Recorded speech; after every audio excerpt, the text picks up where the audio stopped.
Hi guys, mini ఇది ఒక ETV విన్లో stream అవుతుంది. తమిళ డబ్బుడ్ మూవీ 1.5 hour కంటెంట్ అయితే ఉంటుంది. ఒక డ్రామా అండ్ లవ్గా నడుస్తూ ఉంటుంది. మ్యాక్సిమం కమర్షియల్ మూవీ ఫ్యాన్స్కి అసలు నచ్చదు. చాలా స్లోగా నడుస్తూ ఉంటుంది. ఎక్కడా కూడా హై ఫీల్తో చూస్తున్నాం అన్న కాన్సెప్ట్ కానీ ఎక్కడ ఇంట్రెస్ట్ కానీ మనకి ఈ సినిమాలో కనిపించదు. బేసిక్ స్టోరీ ఏంటంటే హీరో హీరోయిన్ స్కూల్లో చదువుకుంటూ ఉన్నప్పుడు హీరోని చూసిన వెంటనే హీరోయిన్కి లవ్ పడుతుంది అనమాట. అలా వాళ్ళిద్దరు లవ్ జర్నీ స్టార్ట్ అవుతుంది. ఆ తర్వాత హీరో కొంచెం డిఫరెంట్ వరల్డ్లో ఎక్స్పోజ్ చేయాలని చెప్పి తనకి ఎప్పుడు అనిపిస్తూ ఉంటుంది. తన ఐడియాలజీ వేరేలా ఉంటుంది అనమాట.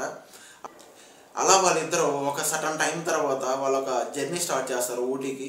అక్కడ వాళ్ళ లైఫ్ జర్నీ ఎలా మారింది, ఏమైంది అనేది బేసిక్ ప్లాట్. ఇంకా సినిమా ఎలా ఉంది ఏంటని మాట్లాడంటే, సినిమా స్టార్టింగ్ కొంచెం ఇంట్రెస్టింగ్గా స్టార్ట్ చేసి తర్వాత మొత్తం కూడా స్లోగానే తీసుకెళ్తూ ఉంటారు. సెకండ్ హాఫ్ కూడా చాలా స్లోగానే ఉన్న ఫీలింగ్ ఉంటుంది. ఎక్కడో కూడా హై ఫీలింగ్స్ అయితే కాన్సెప్ట్ అయితే అనిపించదు. ఇంకా సినిమా నన్ను అడిగితే సినిమా చూసినా ఒకటే చూడకపోయినా ఒకటే. అంటే డ్రామాటిక్ సినిమాలు చూడాలనుకునే వారికి కొంచెం కనెక్ట్ అయ్యే ఛాన్సెస్ ఉంది తప్ప కమర్షియల్ మూవీ ఫ్యాన్స్ కానీ హై ఫీల్ ఇచ్చే ఎంటర్టైన్మెంట్ చూడాలనుకునే వారికి కానీ ఈ సినిమా నచ్చదు. ముందే చెప్పేస్తున్నా, ఫ్యామిలీతో చూడవచ్చు, ఎటువంటి మసాలా స్క్రాప్ అయితే లేదు.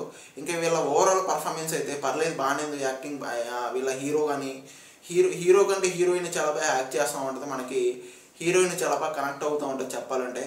వన్ టైం ఓవరాల్గా చూడవచ్చు. ఇంకా సినిమాటోగ్రఫీ కానీ ఆ ప్లేస్ విజువల్స్ కానీ చాలా బాగా అనిపించింది. ఆ ఊటీలో కానీ అంతా చాలా బాగా అనిపిస్తుంది. వన్ టైం వాచబుల్లే, ఒక యావరేజ్ మూవీ నన్ను అడిగితే.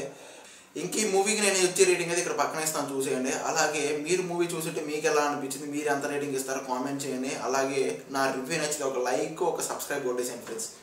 Thank you.